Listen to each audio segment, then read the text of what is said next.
ปานถึกฟ้าดาวหัวมาลงมืดมัวเมื่อยินคำลาโทรมาบอกให้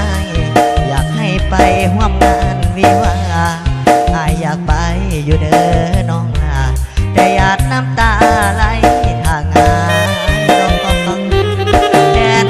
สวรรค์เจ้าเอ๋ยจงอวยพรใส่ให้เขา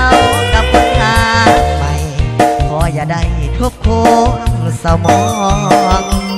คนจนบุญน้อยจำต้องพลอยหักแม่เนื้อทองสัตว์นี้อายบ่ได้น้องอายกะสิของสัตว์นาทามิ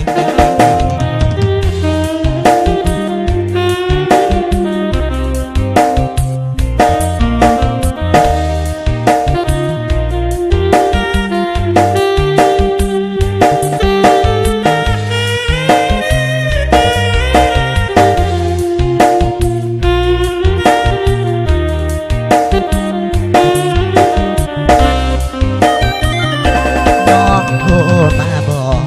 หาลาว่าสิเอาผัวพ่อปานถึกฟ้าดาวหัวมาลงเปิดมัวเมื่อยินคำลาโทรมาบอกอายอยากให้ไปร่วมงานวิวาอายอยากไปอยู่เด้อน้องลาแต่หยาดน้ำตาไหลทางงานดอกแดนสวรรค์เจ้าเอ๋ยจงอวยพรใส่ให้เขา